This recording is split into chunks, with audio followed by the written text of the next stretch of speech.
আমরা এখন যাচ্ছি জগদলপুর, ছত্তিশগড়।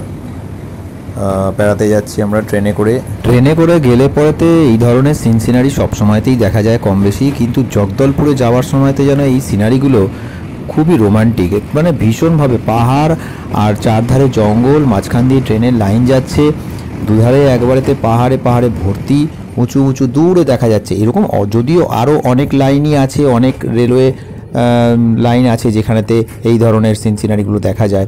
এখানে আরেকটা যেটা অ্যাট্রাকশন সেটা হচ্ছে যে কিছুটা অন্তর যাওয়ার পরেতে, বেশ খানিকটা যাওয়ার পরেতে যখন জগদলপুর ঢুকবে বা তার আগে থেকেই দুপুরের পর থেকে প্রায় বলা যেতে পারে যে কিছু টানেল আছে, টানেলের ভেতর দিয়ে গাড়িগুলো ক্রস করে।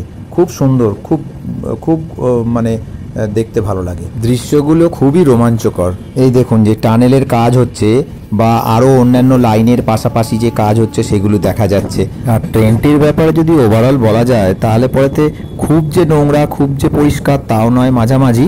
আর প্যাসেঞ্জার তো বোধহয় ওই সম্বলপুর চলে যাওয়ার পর থেকে প্রায় আস্তে আস্তে খালি হতে থাকে গাড়িটা। ভয়ে সেরকম কোনো ব্যাপার নেই। জগদলপুর মানেই অনেকের অনেক রকমের চিন্তাভাবনা আছে, মাওবাদী থেকে আরম্ভ করে অনেক রকমের চিন্তাভাবনা আছে। আমাদেরও সেরকম কিছু চিন্তাভাবনা আমরা করে বেরোইনি, কিন্তু শুনেছিলাম এই পর্যন্ত। তবে কোনো রকম কিছু প্রবলেম হয়নি, অসুবিধাও কিছু হয়নি। ট্রেন জার্নি যারা ছিল তারা মোটামুটি সবই ওই যাত্রী ছিল বলতে গেলে, আমাদের মানে দর্শনীয় স্থানগুলো দেখার জন্য সমস্ত যাত্রীরা যারা ছিল। ওভারঅল জার্নিটাতে খারাপ কিছু লাগেনি।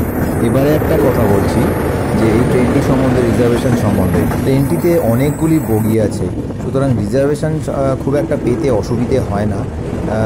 বেশ কিছুদিন মানে যে আমাদের রেলের সিস্টেম আছে, যেমন অনেক দিন আগে থেকে রিজার্ভেশন করতে হয় বা কিছু প্রয়োজন পড়ে না। আমি যেরকম দেখলাম, অনেকবারই আমি ট্রাই করেছি যাওয়ার জন্য, এবং যে কবারই ট্রাই করেছি সে কবারই প্রত্যেকবার রিজার্ভেশন অ্যাভেলেবেল পেয়েছি। ইভেন আমরা যে পিক সিজনে গেছিলাম সেই পিক সিজনের সময়তেও সেদিনকে সকালবেলাতে পর্যন্ত দেখেছি কারেন্ট রিজার্ভেশন অ্যাভেলেবেল। ছবিটা দেখেই বুঝতে পারছেন যে কতগুলো বগি। দেখুন গাড়িটা যখন ঘুরছে, ট্রেনটা যখন ঘুরছে, দেখুন পিছন দিক থেকে আমরা ছবিটা তুলেছি, আমরা প্রায় বলতে গেলে মাঝখানের দিকেই আছি। আমাদের সামনে দিকে অনেকগুলো বগি রয়েছে, পিছন দিকে কতগুলো বগি দেখা যাচ্ছে। তাহলে এবারকার ট্যুরিস্ট ডেস্টিনেশন আপনাদের জন্য রাখুন দন্তেওয়াড়া, জগদলপুর, ছত্তিশগড়, এই সমস্ত জায়গাগুলোকে। মোদ্দা কথা, জগদলপুরকে বেস করে সমস্ত জায়গাগুলো ঘুরুন। 3 থেকে 4 দিন সময় দিন, খুব মজা আসবে। বেরিয়ে আসুন এবারেতে। টাটা।